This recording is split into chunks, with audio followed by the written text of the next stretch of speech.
মালদা জেলার মালদা বিধানসভা কেন্দ্রটি এসসির জন্য সংরক্ষিত। সেখানে গোপালচন্দ্র সাহা গতবার এসসি হয়ে বিজেপির এমএলএ হয়েছেন। সাহা কি করে এসসি হয় আমার জানা নেই।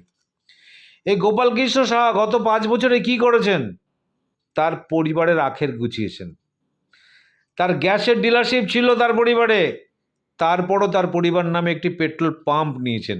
শুধু তাই নয়, আপনারা প্রত্যেকে জানেন আদিবাসী কল্যাণের জন্য একলব্য নবোদয় স্কুল, আদিবাসীদের সেখানে লেখাপড়া করানো হবে, সেখানে হোস্টেল থাকবে। একলব্য নবোদয় স্কুল পেয়েছেন ত্রিপুরাতে 97 কোটি টাকা। 97 কোটি টাকা এই কন্ট্রাক্টটি পেয়েছেন কার নামে? তার স্ত্রীর নামে, তার স্ত্রী জ্যোৎস্না সাহার নামে। থাকেন উনি পশ্চিমবঙ্গে। তিনি ত্রিপুরায় আদিবাসীদের স্কুল করার জন্য 97 কোটি টাকা স্যাংশন করে আনলেন। কার পৌরোহিত্যে?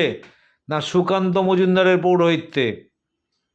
এবং সেখানে বাস্তবে এই 97 কোটি টাকা স্যাংশন হলো, 97 কোটি টাকা এনার পকেটে এলো, কিন্তু ত্রিপুরাতে বাস্তবে ওই স্কুলের কোনো অস্তিত্বই নেই কোনো অস্তিত্ব। সারা ত্রিপুরা খুঁজলেও এই নামে কোনো স্কুল এখন অবধি তৈরি হয়নি।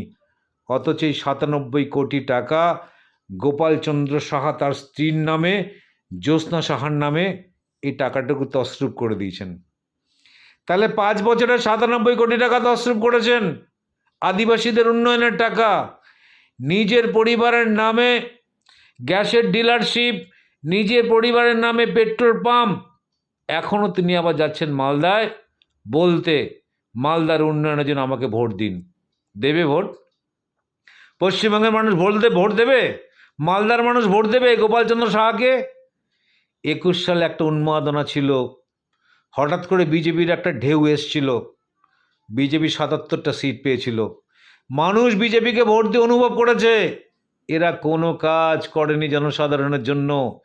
এমএলএর অ্যাডে যে টাকাটা এসছে সে টাকা কোথায় খরচা করেছে মালদার লোক প্রশ্ন করছে। গোপালচন্দ্র সাহার কাছে কোনো জবাব নেই, কোনো উত্তর নেই। আবার নির্বাচন আসছে সামনে, বাংলার মানুষ কিন্তু গোপালচন্দ্র সাহাকে ক্ষমা করবে না। এই গোপালচন্দ্র সাহাকে একটাও ভোট বাংলার মানুষ দেবে না। তারা একবার ভোট দিয়েছে, 5 বছরের জন্য তাকে সুযোগ দিয়েছে। তারা বুঝে গেছে গোপালচন্দ্র সাহা কি জিনিস। সেই কারণে আগামী নির্বাচনের রেজাল্ট বেরোবে 4 তারিখে। মালদার মানুষ উদ্গ্রীব হয়ে বসে আছে গোপালচন্দ্র সাহার পরাজয়ের বাণী শোনার জন্য।